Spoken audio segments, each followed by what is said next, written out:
Problem number 2, and what we want to do is we actually want to do a graph of position versus time, and then we want to do a graph of velocity versus time. So the first thing I want to do is, on my position graph, I'm going to go ahead and label my axes. I'm going to count off by 2, so 2, 4, 6, 8, 10. This is the meters axis. 2 meters, 4 meters, 6 meters, 8 meters, and 10 meters. And then on the x-axis is seconds, so 2 seconds, 4 seconds, 6 seconds, 8 seconds, and 10 seconds. And of course I want to draw the little arrows for my axes like this. Hopefully this turns out neat. Ooh, not so bad. And now I'm going to go ahead and plot our graph. So it says draw a position versus velocity graph. Sorry, position graph and a velocity graph of the motion. Object starts at the origin, moves 6 meters in 3 seconds. It didn't say, I don't know what people do, but here's the deal. 6 meters in 3 seconds. So 1, 2, 3 seconds, and then here we are at 6. Okay, be really careful what they're asking, that's what I'm trying to say. And then it stops for 2 seconds. So 1 second, 2 seconds, stop. Don't move it forward. Upwards means forwards. Just have it sit at the same position for 2 seconds.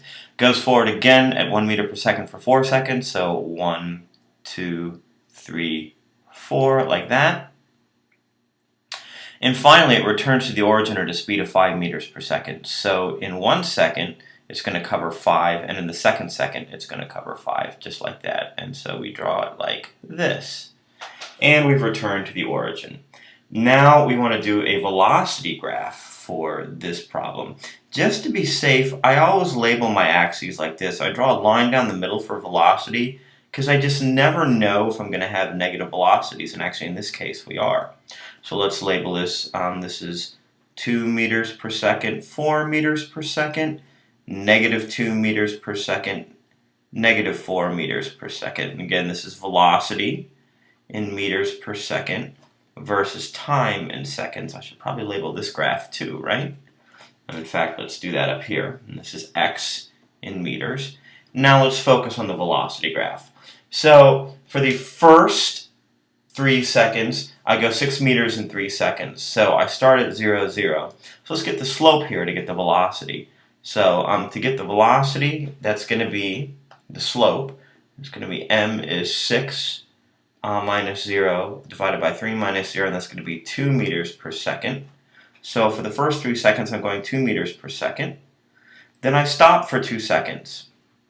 And then I go forward at 1 meter per second for 4 seconds. So that's 1, 2, 3, 4. And then I'm told I go backwards. And when I get this slope here, let's keep in mind for the second part, for this very last part here, that's going to end up being 0 minus 10 over 11 seconds minus 9 seconds when we get the slope, and that's going to be negative 5 meters per second. So we got to go all the way down here. So that is our velocity graph.